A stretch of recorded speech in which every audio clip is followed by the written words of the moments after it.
우리는 지난 시간에 하나님의 은혜가 죄인을 의롭다고 하시는 그러한 은혜인 것을 살펴보았습니다.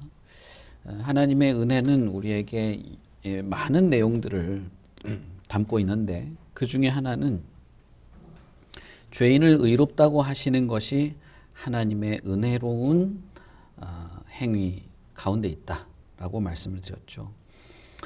그것은 십자가에서 나의 죄에 대한 형벌을 대신 담당하시는 그리스도의 희생과 그 희생을 나의 죄에 대한 대가로 여기시고 우리를 의롭다고 하시는 하나님의 은혜의 결과로 우리가 의롭게 여겨지는 것임을 말씀을 드렸습니다.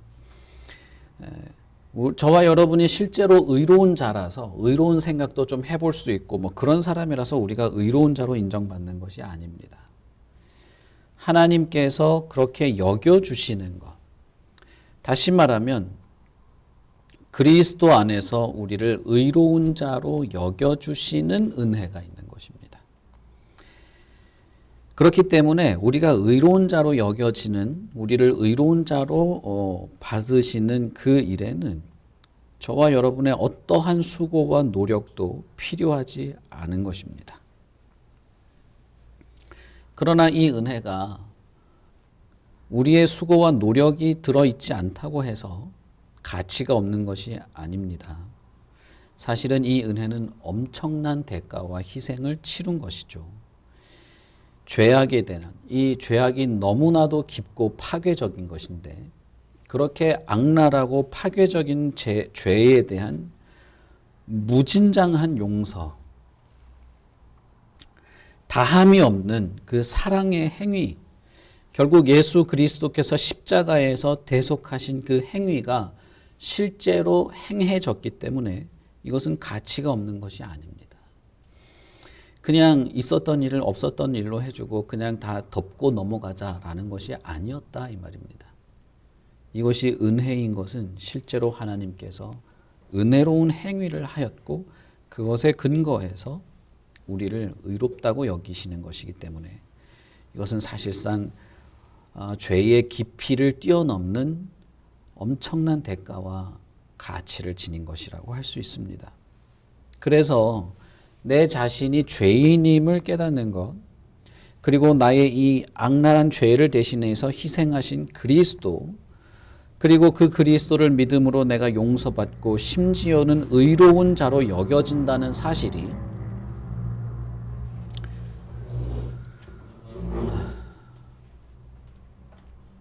꼭 이렇게 이 시간만 되면 저렇게 시끄러운 엔진 소리가 이렇게 나는지 모르겠어요.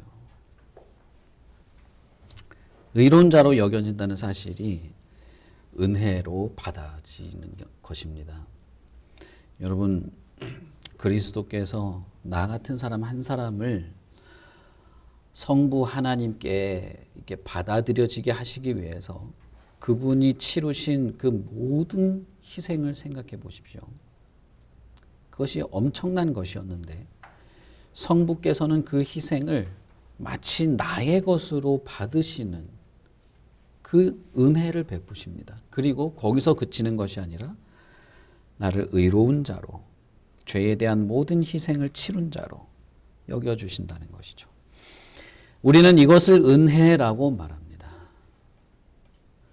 그래서 이 은혜를 생각하게 될 때 우리가 하루하루 살아가는, 그리고 내가 하나님의 자녀로 기도하고 예배하고 하나님의 도우심을 구하고 하나님을 심지어는 아버지라고 부르고 하나님께서 우리에게 기도에 응답을 하시는 이 모든 의로운 자에게 있을 수 있는 이 모든 감미로운 혜택들에 대해서 생각하면 여러분, 사실 우리는 이 은혜를 감사히 할 수 있고 감사할 수 있고 그것을 기뻐하고 누리며 살아갈 수 있게 되는 것입니다. 그것이 저와 여러분의 무슨 수고의 결과, 노력의 결과, 혹은 여러분의 어떤 정서의 안정감 때문에 있는 것이 아니라는 것을 아셔야 돼요. 그리고 오늘 하나님의 은혜에 관련하여서 우리가 한 가지를 더 말씀을 드리려고 하는데, 그것은 이러한 하나님의 은혜는 죄인인 우리를 어떠한 위치로 혹은 어떠한 신분으로 옮기는 은혜입니다. 죄인을 의롭다고 여기시는 은혜이기도 하고 죄인을 어떠한 신분으로 옮기는 은혜이기도 한 것이죠. 이것이 오직 하나님의 은혜로 가능한 일이고 어떠한 위치 혹은 어떠한 신분으로 이렇게 옮기는 것은 또한 하나님의 은혜가 이 하나님의 이 베푸시는 은혜가 목표로 하는 지점이라고 할 수 있습니다. 하나님이 우리에게 은혜를 베푸시는 것은 물론 하나님의 무한한 사랑에서 나오는 것이죠. 그러나 이 은혜를 베푸실 때 하나님이 아무런 목적이 없이 베푸시지는 않습니다. 그리고 이 은혜가 목표로 하는 하나의 지점이 있는데 그것은 이 하나님의 은혜의 혜택을 받는 모든 자들을 하나님이 택하시고 하나님께서 참된 믿음을 주시고 예수 그리스도를 나의 주와 구주로 믿는 모든 자를 하나님의 자녀로 삼으신다라고 하는 것입니다. 이 하나님이 죄인에게 베푸시는 무조건적인 은혜, 값없이 베푸시는 은혜, 한계가 없고 지속적인 이 은혜가 목표로 하는 하나의 지점이 있어요. 그 지점은 무엇이냐? 모든 믿는 자들을 하나님의 자녀로 삼으시는 것이 목표의 지점이라고 할 수 있습니다. 우리가 이것을 신학 용어로 수양 혹은 양자됨이라고 말합니다. 우리를 하나님을 믿는 자들을 하나님의 자녀로 삼으신다라고 하는 것이 은혜인 것은 이것이 마찬가지로 오직 하나님의 무한하고 영원한 사랑에서 비롯되었기 때문입니다. 이 사랑은 영원 전부터 이미 시작된 것이었고 택한 자들을 자녀로 삼으시려는 하나님의 기쁘신 뜻이 이미 예정되어 있던 것입니다. 그렇기 때문에 마찬가지로 이 은혜에 속한 이 신분에 바뀌는 이것, 믿는 자들을 하나님의 자녀로 삼으시는 이 일에는 저와 여러분의 어떠한 행위나 수고나 노력이 개입될 여지가 없는 하나님의 전적인 주도적인 사랑의 행위인 것입니다. 무엇보다도 이것이 은혜인 것, 이것이 정말 은혜로 우리에게 주어졌다고 하는 것은 저와 여러분이 본질적으로 진노의 대상이었기 때문에 그렇습니다. 질적으로 진노의 대상이었던 우리는 진노의 자녀이었기 때문이죠. 에베소서는 2장에서 계속해서 우리가 어떠한 상태인지를 말합니다. 에베소서 2장 2절부터 3절에 보시면 그때 너희는 그 가운데 행하여 이 세상 풍조를 따르고 공중의 권세 잡은 자를 따랐으니 곧 지금 불순종의 아들들 가운데서 역사하는 영이라. 전에는 우리도 다 그 가운데서 우리 육체의 욕심을 따라 지내며 육체와 마음에 원하는 것을 하여 다른 이들과 같이 본질상 진노의 자녀이었다라고 말합니다. 저와 여러분의 상태는 두말할 것 없이 이 세상 풍조에 순종하며 살아가는 불순종의 자녀들이었습니다. 다시 말하면 하나님을 떠난 이 세상의 가치관, 하나님을 무시하는 삶의 방식을 주도하고 지배하는 공중의 권세 잡은 자들에게 순종하며 살아가는, 다시 말하면 공중의 권세 잡은 자들의 자녀로서 살아가는 진노의 자녀, 불순종의 자녀들이었습니다. 그래서 그 특징이 무엇이냐 하면 육체의 욕심을 따라 지내고 육체와 마음에 원하는 것을 위해서 사는 자들이었습니다. 오늘 우리 하이델베르크 내용에도 이 내용이 나오죠. 10계명의 마지막 10번째 계명이 무엇입니까? 결국 그것을 우리 에베소서의 표현대로 하자면 육체의 욕심을 따라 지내고 육체와 마음에 원하는 것을 위해서 살지 말라는 것이죠. 10번째 계명의 내용이 그런 것이죠. 결국 에베소서에서 말하는 것은, 에베소서 2장에서 말하는 것은 당신들이 모든 다른 이들과 다름이 없이 진노의 대상이었다라고 말하는 것입니다. 자신들의 삶이 불순종으로 특정지어지는 모든 사람들. 그들의 삶이 육체의 욕심을 따라 지내고 육체와 마음에 원하는 것을 위해서 살아가는 불순종의 자녀들. 그것이 그 삶의 특징이라는 거예요. 이것이 말하는 바는 삶이 전반적인 삶의 방향이 그런 것이라는 겁니다. 뭐 하다가 뭐 좋은 일을 할 때도 있고 선한 일을 할 때도 있고 그런 일이 있을 수도 있겠죠. 그러나 삶의 전체가 결국은 그러한 방향으로 향하고 있다는 겁니다. 진노의 자녀라고 하는 것, 진노의 대상일 뿐인 진노의 아들이라고 말하는 것은 이 세상에서 좀 나쁜 짓을 하고 뭐 좀 불의한 행동을 하고 비윤리적인 행동을 하다가 손해를 입거나 어떤 벌을 받게 되는 그런 인과응보적인 혹은 자연 법칙에서 일어나는 그런 어떤 사고를 당하는 정도의 진노를 말하는 것이 아닙니다. 우리는 때때로 그런 걸 생각할 때가 있어요. 뭐 어디 가다가 넘어져 가지고 다쳤는데 이게 벌 받은 거다. 이런 식으로 얘기하는 경우가 있습니다. 여러분 그건 사고죠. 사고지 벌이 아닙니다.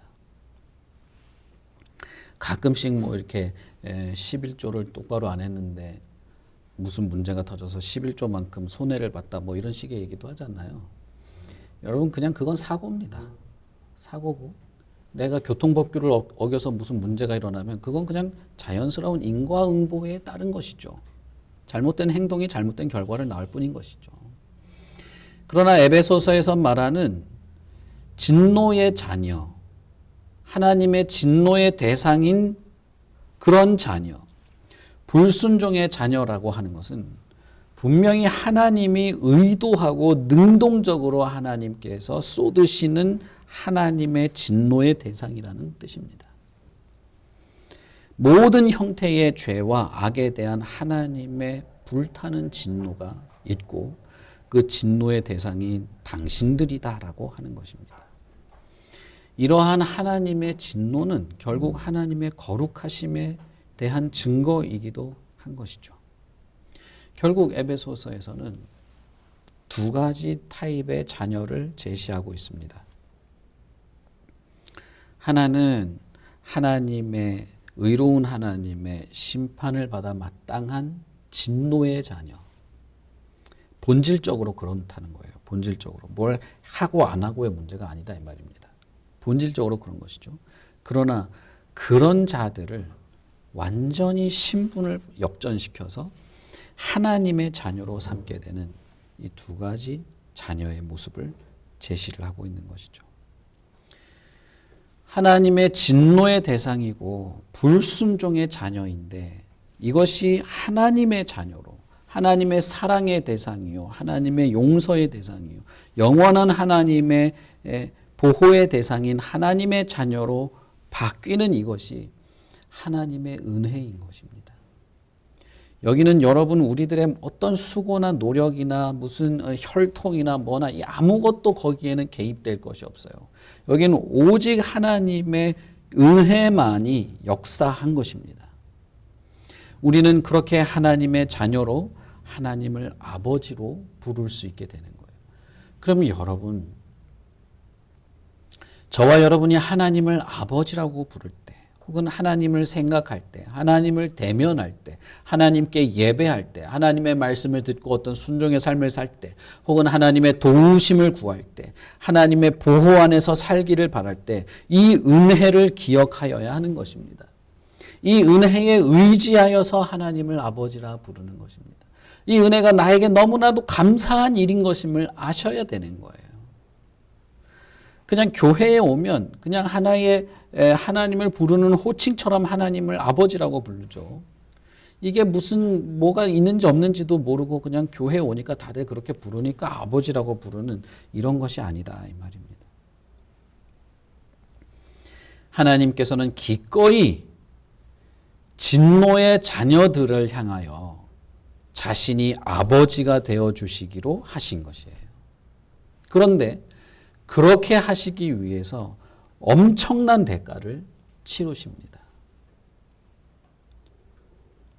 그것이 여러분 은혜가 아니면 무엇입니까?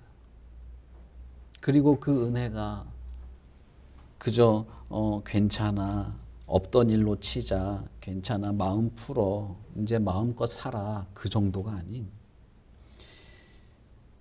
하나님의 끝없는 진노와 형벌에 처할 수밖에 없는 자를 하나님의 자녀로, 하나님의 자녀의 신분으로, 그 위치로 옮기는 것이죠. 그러니 여러분, 예수를 믿는다고 하는 것은 교회에 등록하고 교회 왔다 갔다 하고 성경에 대해서 이렇게 뭔가 좀 지식을 배우고 쌓고 하면서 기독교인의 어떤 기독교의 활동에 익숙해지는 걸 말하는 게 절대 아니에요. 예수를 믿는다고 하는 것은 내가 하나님과 자녀로서의 관계로 들어가고 그것을 내가 누리고 경험하는 것인데, 그것이 오직 하나님의 이 은혜, 하나님의 아름다운 은혜, 감사하고 다함이 없는 은혜에 근거해 있는 것 때문에 내가 오늘 하루도 하나님의 자녀로 살아가는 것이 정말 감사하고 기쁘고 다행스러운 것이 계속 반복되는 것입니다. 그것이 예수를 믿는 거예요. 물론 고통스러운 삶이 지속되고 경제적으로 어렵고 육체가 병이 들면 편하지 않죠. 그런데 재밌다고 할 사람은 아무도 없을 겁니다. 그러나 예수를 믿는다고 하는 것은 그 모든 상황을 뛰어넘고도 남을 만한 어떤 은혜가 있는데, 나 같은 자가 지금 현재의 나의 모습 안에서도 하나님이 나를 자녀로 대접하고 자녀로 삼고 나를 하나님의 아들로, 하나님의 딸로 삼으시는 그 하나님의 은혜 때문에 내가 하나님을 바라보고 하나님을 아버지로 여기고 하나님께 나아갈 수 있는 이것이 변함없다고 하고, 변함없고 그 안에서 계속되는 하나님을 향한 마음의 어떤 그것이 지속되는 것입니다. 은혜에 대한 감사와 위로가 없을 수 없는 것이죠. 이것이 여러분 예수를 믿는 것입니다. 결국 하나님의 은혜는 저와 여러분의 삶의, 신앙의 삶의 출발이자 근거이자 그것이 우리의 삶을 풍성하고 감사와 기쁨이 끊임이 없게 하는 원동력이 되는 것이죠. 특별히 하나님은 죄인을 의롭다라고 여겨주시는 것뿐 아니라 우리를 자녀로 여겨주심으로써 하나님과 우리가 믿는 자들이 자녀의 관계 안에서 누릴 수 있는 많은 것들을 동시에 누리도록 하셨습니다. 감옥에 갇힌 자를 그냥 석방시켜서 이제 나가서 자유롭게 살아라고 하는 걸로 끝낸 것이 아니라 감옥에 갇힌 자를 꺼내주면서 부모도 없고 고아처럼 어차피 살게 될 자를 그러지 말고 이제 내 아들이 되어서 내 아들로 삽시다라고 하는 것과 마찬가지인 거죠. 그래서 단순히 죄로부터 우리를 의롭다고 여겨주시는 것이 아니는 우리를 자녀로 삼으셨다고 할 때는 더 많은 내용이 있는 것입니다. 여러분, 자녀가 가지는 특권이 무엇일까요? 성경에서는 자녀가 가지는 특권을 몇 가지로 묘사를 합니다. 우리 요한복음 8장 35절을 한번 찾아보실까요? 요한복음 8장 35절.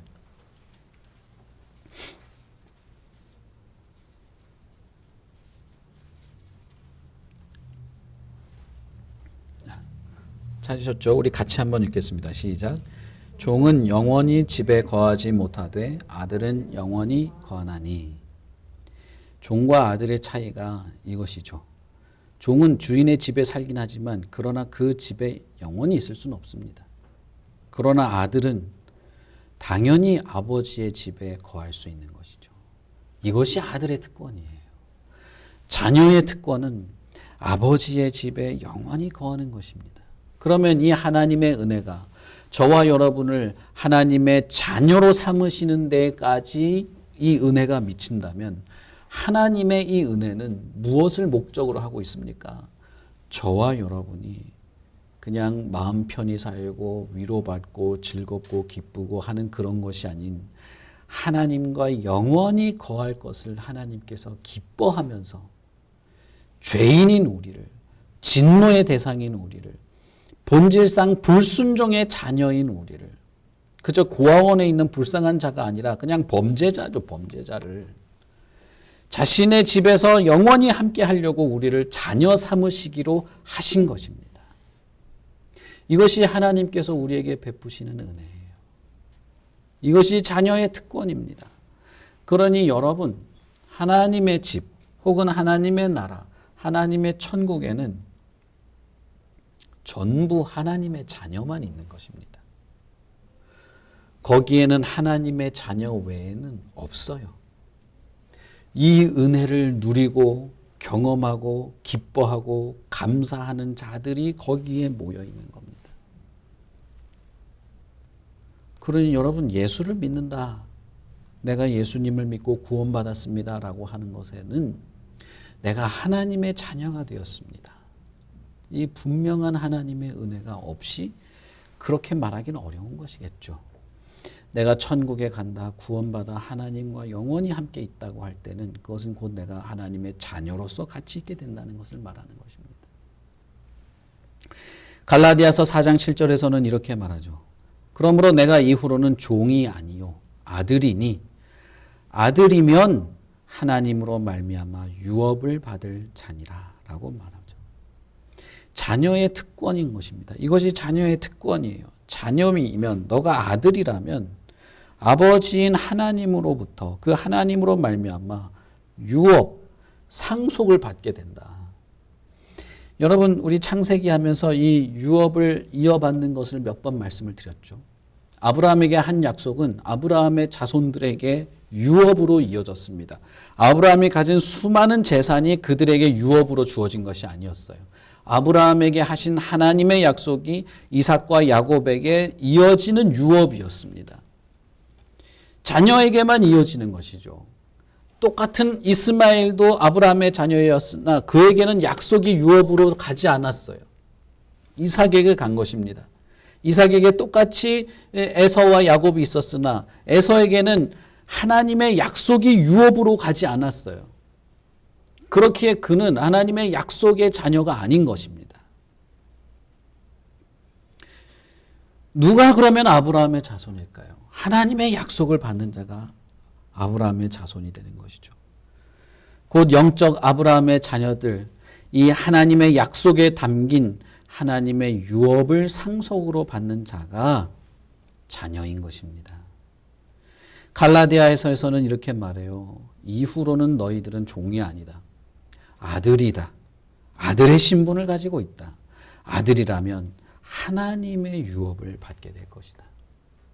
우리가 기대하는 것은 그러니까 결국 이것이죠. 하나님이 우리에게 주실 유업, 자녀에게 베푸실 유업, 상속받을 것이 우리는 있는데 그것이 아버지의 집인 것입니다. 구원은 우리가 하나님의 자녀가 되어 하나님의 상속자가 되어 하나님의 집에 함께 거하는 것입니다. 로마서에서 바울은 이렇게 말합니다. 너희는 다시는 무서워하는 종의 영을 받지 않고 양자의 영을 받았기에 우리가 아버지라고 부르짖는다. 율법 아래 있는 자들을 속량하시고 아들의 명분을 얻게 하셨다. 이렇게 말합니다. 우리가 하나님을 아버지라고 부르는 것은, 기도할 때도 하나님을 아버지라고 부르죠. 그렇게 하는 것은 이것이 결국 하나님의 은혜로 내가 하나님의 자녀가 되었다고 하는 자각 속에서 그 하나님의 은혜를 기뻐하며 하는 우리의 하나님을 부르는 말인 것입니다. 이것은 습관이 아니에요, 여러분. 습관이 아니고 무슨 뭐랄까 기독교인들이 하는 그런 말버릇이 아니에요. 하나님의 은혜로운 행위, 그냥 말로 끝나는, 말로 다 덮어버리고 끝나는 것이 아니라 엄청난 은혜로운 행위를 실제로 하시고 그 행위의 혜택으로 우리에게 주신 결과 내가 하나님을 아버지라고 부를 수 있는 자녀가 된 것입니다. 그래서 하나님은 저와 여러분을 불순종의 자식들을 하나님의 가족이 되게 하여 주셔서 이제는 하나님과 우리가 친밀한 교제를 가지고 하나님의 상속자로 살도록 하신 것입니다. 그러니 하나님의 은혜가 죄인을 의로운 자로 여겨주신다는 것은 그리스도 안에서 우리를 자녀로 받아들이시고 우리를 자녀로 대하신다는 말이 되는 것이고, 그것은 그러한 일정한 목적을 가지고 행하여지게 되었다는 것입니다. 여러분, 이것이 감사하지 않을 이유가 있습니까? 이것이 우리 각자에게 있으면 좋고 없으면 없고, 내가 언제 달라고 했나, 내가 필요하다고 했나, 뭐하러 그러는지 모르겠네, 이럴 만한 이유가 될까요? 우리가 세상에서 얻어지는 몇 가지 혜택이라면 그럴 수 있을지도 몰라요. 이렇게 살다 보니까 뜻하지 않게 얻게 되는 어떤 그런 혜택 정도라면, 없어도 살고 있어도 살고 하는 정도면 상관이 없죠. 여러분, 그러나 성경에서는 하나님의 자녀가 아닌 자들, 하나님의 이 은혜의 혜택을 거부하거나 은혜의 혜택 밖에 있는 자들은 영원한 하나님의 진노밖에는 있지 않다는 것을 말합니다. 그냥 본질적으로 불순종과 진노의 아들들이기 때문에 그런 것이죠.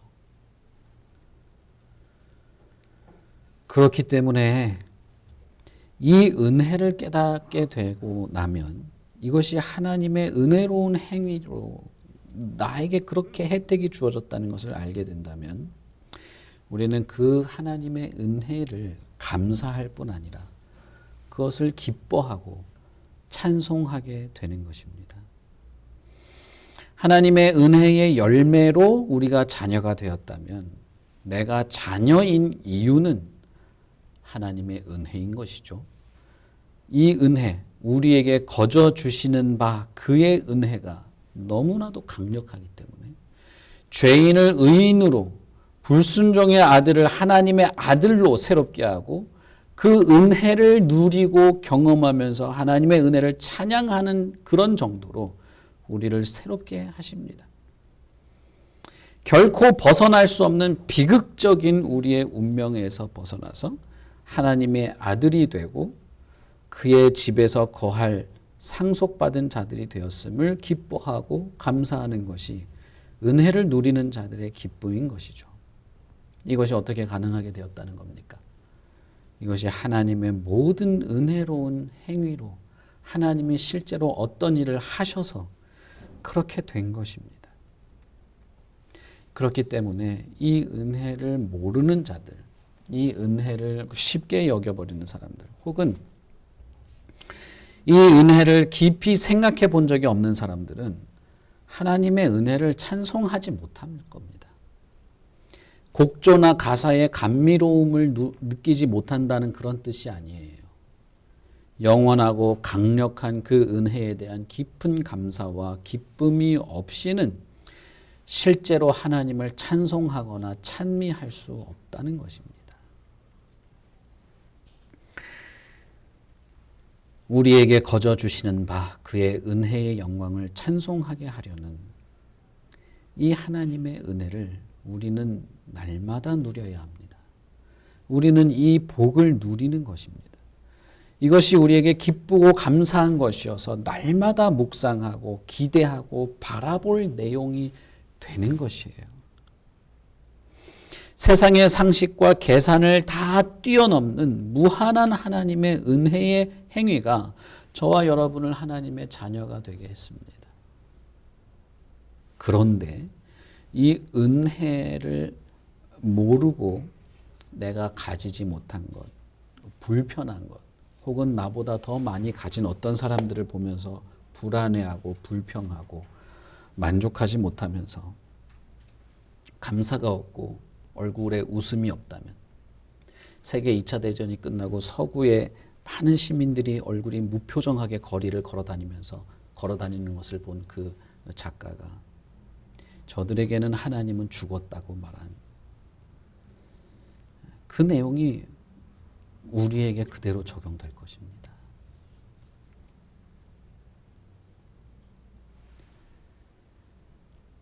우리는 주인의 눈에서 벗어나거나 눈 밖에 나지 않기 위해서 노심초사하면서 전전긍긍하면서 어떻게 하면 그 복이라도 얻어볼까, 어떻게 내가 노력하고 수고하면 뭐라도 하나 응답이라도 얻어볼까 하는 그런 노예 같은 그런 관계가 아닙니다.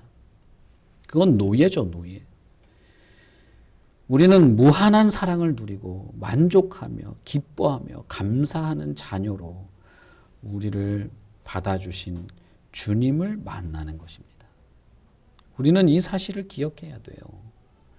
우리가 아무리 결핍이 있어도 이러한 은혜 안에 있는데 이 은혜로 내가 자녀가 되었다는 것을 알고 누린다면 그가 기쁨이 없을 수 없을 겁니다. 위로가 없을 수 없을 겁니다. 때로는 마음이 흔들릴 수 있을지 몰라도 곧 하나님의 은혜로 내 마음을 돌리면 오히려 잠잠히 하나님의 은혜 안에 평화와 위로를 얻을 수 있을 것입니다. 여러분 다윗의 시편을 한번 보십시오.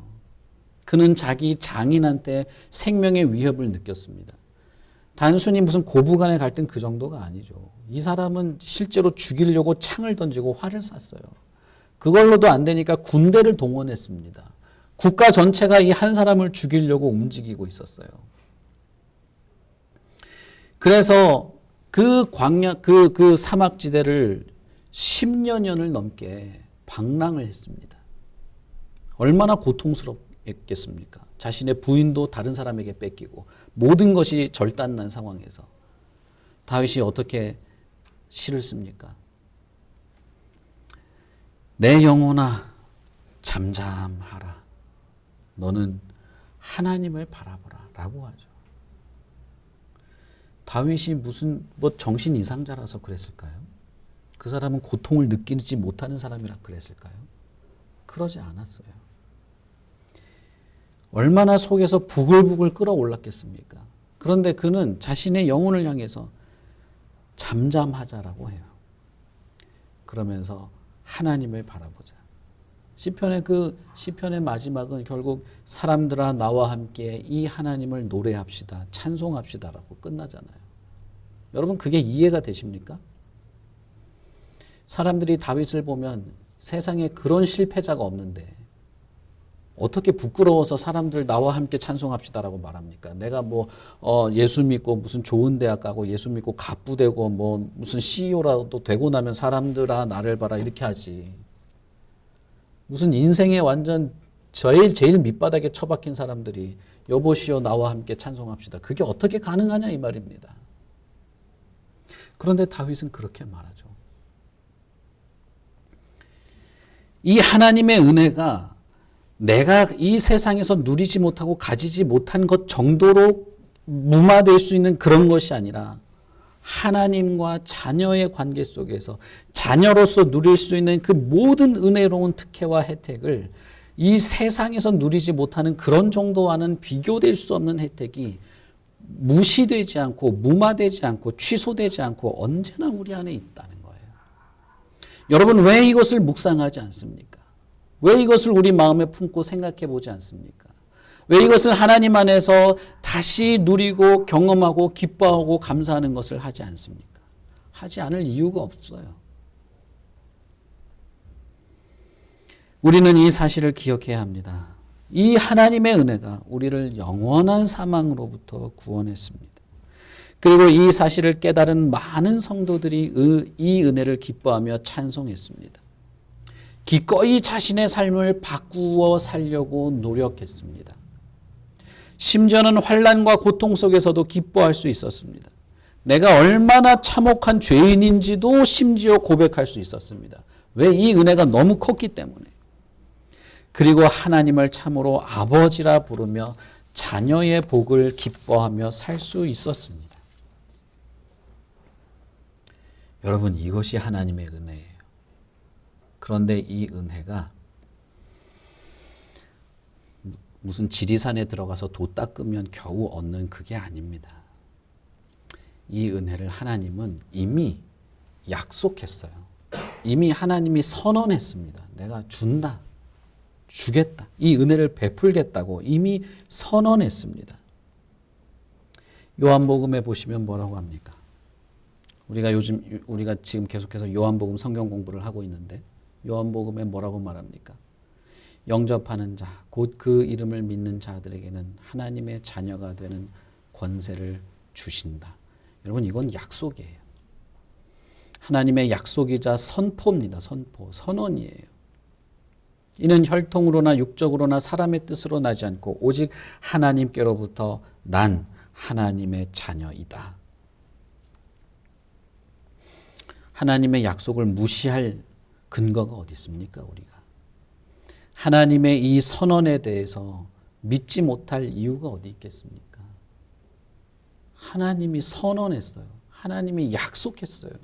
그 하나님의 약속을 신뢰하고 그리스도를 영접한다면, 그리스도를 나의 주와 구주로 받아들이신다면, 예수님을 나의 구주로 믿는다면, 나를 창세전부터 예정하셔서 나를 하나님의 자녀가 되도록 하나님께서 기쁘신 뜻 안에서 그렇게 예정하신다는 것을 믿고 받아들인다면, 주님을 신뢰하고 주님께 나를 구원하여 주시고 하나님이여 약속대로 나를 자녀로 삼아 주십시오. 내가 하나님의 자녀로서의 삶, 자녀의 그 은혜를 누리기를 원합니다라고 한다면, 하나님이 자신의 약속을 어기시면서까지 더 잘해봐 이렇게 하실까요? 그렇지 않습니다. 여러분, 우리 안에 참된 믿음을 주시겠다고 약속하신 그 하나님, 그리고 그 믿음으로 하나님을 바라보는 자를 자녀 삼겠다고 하신 하나님,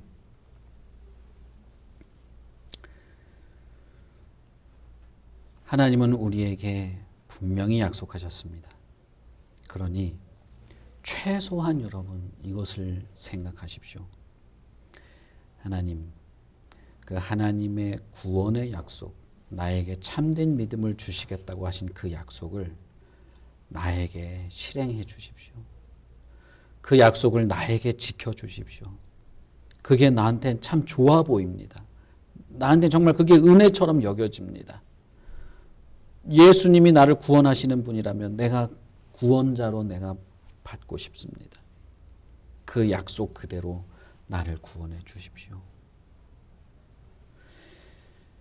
저는 최근에 서신서를 읽으면서 정말 새로운 느낌을 받은 것이 있습니다.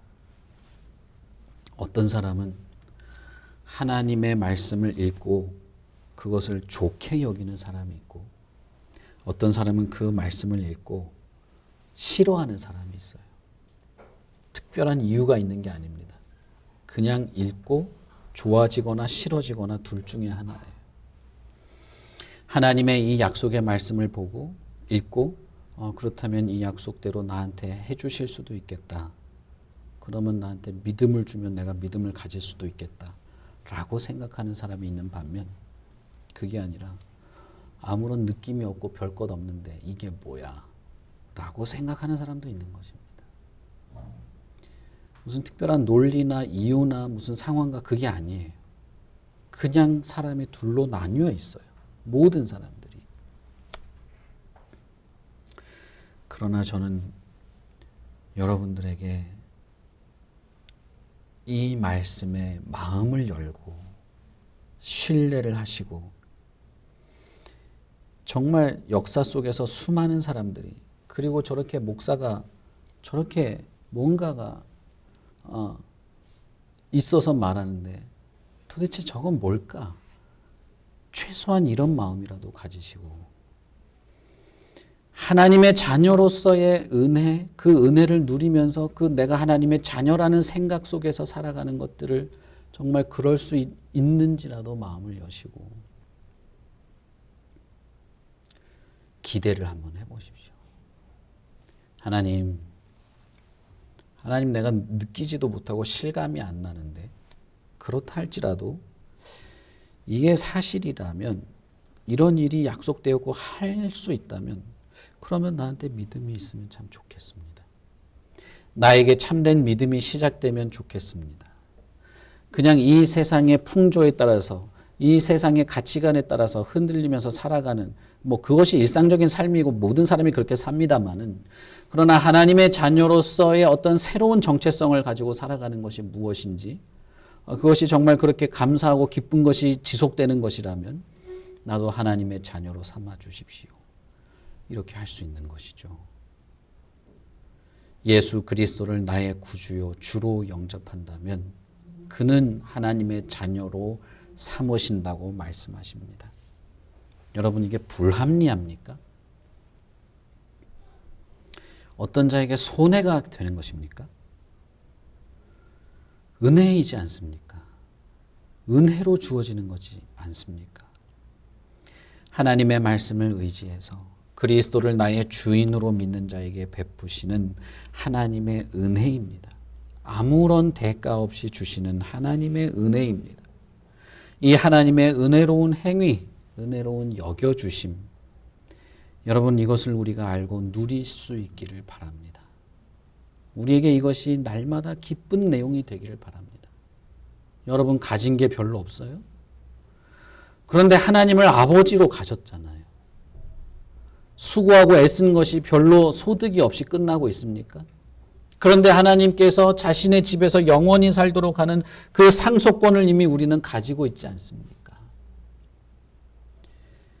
최소한 적어도 우리는 그것에서 기쁨과 감사함으로 하나님을 바라보며 우리의 삶을 더 하나님의 도우심을 기대하며 살아갈 수 있는 것이 있는 것 아닙니까?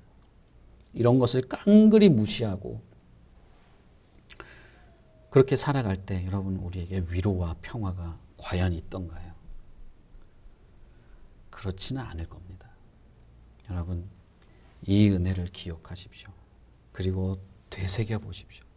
제가 겨우 몇 마디 말한 것보다 여러분들이 삶에서 은혜에 대해서 묵상하면서 느끼고 경험하는 그런 감동이 훨씬 더 크고 기쁨의 내용이 될 수 있을 거예요.